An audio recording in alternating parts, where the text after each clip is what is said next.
السلام علیکم دوستو، آج کی میری ویڈیو 12 ربیع الاول کے متعلق ہے۔ 12 ربیع الاول کا مبارک مہینہ شروع ہوا تو مجھے ایک صاحب نے میسج کیا کہ حضور پاک صلی اللہ علیہ وآلہ وسلم کی ولادت 12 ربیع الاول کو نہیں تھی ہوئی، 8 کو ہوئی تھی۔ میں نے جواب دیا ٹھیک ہے، آج سے میں اور آپ 8 ربیع الاول کو میلاد کی خوشی میں حضور پاک صلی اللہ علیہ وآلہ وسلم کا ذکر کریں گے، شان بیان کریں گے، نعتیں پڑھیں گے، درود و سلام پڑھیں گے۔ لیکن آگے سے کوئی جواب نہ آیا۔ لیکن اگلے ہی دن ایک اور میسج آیا کہ اپنے بڑوں سے پوچھو۔ پہلے 12 ربیع الاول کو بڑا وفات آپ صلی اللہ علیہ وآلہ وسلم کا وصال کا دن منایا جاتا تھا، لیکن آج کل میلاد کی خوشی منائی جاتی ہے۔ میں نے جواب دیا ٹھیک ہے، آج سے میں اور آپ بڑا وفات منائیں گے۔ 12 ربیع الاول کو حضور پاک صلی اللہ علیہ وآلہ وسلم کے غم میں آپ کا ذکر کریں گے، شان بیان کریں گے، نعتیں پڑھیں گے، درود و سلام پڑھیں گے۔ لیکن پھر آگے سے خاموشی، کوئی جواب نہیں آیا۔ پھر ایک دن میسج آیا لفظ میلاد بدعت ہے۔ میں نے کہا ٹھیک ہے، اس لفظ کی جگہ لفظ ایمان استعمال کر لیتے ہیں اور حضور پاک صلی اللہ علیہ وآلہ وسلم پر درود و سلام پڑھتے ہیں، ذکر کرتے ہیں۔ کیا آپ میرے ساتھ ایمان میں شامل ہوں گے؟ لیکن پھر کوئی جواب نہیں آیا۔ پھر آگے سے خاموشی۔ ایک روز پھر میسج آیا، حضور پاک صلی اللہ علیہ وآلہ وسلم معراج شریف پر 27 رجب کو نہیں گئے تھے۔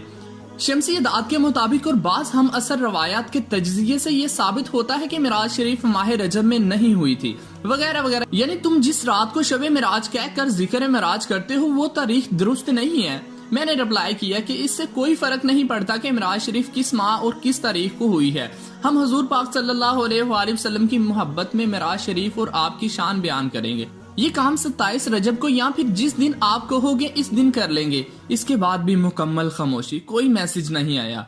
پھر اگلے دن میسج آیا کہ کسی کام کے لیے بھی دن مخصوص کرنا بدعت ہے۔ میں نے کہا ٹھیک ہے، آج سے میں اور آپ ہر دن آپ صلی اللہ علیہ وآلہ وسلم پر درود و سلام، ذکر و عشق کریں گے۔ لیکن میری کسی بھی آفر پر کوئی بھی تیار نہ ہوا۔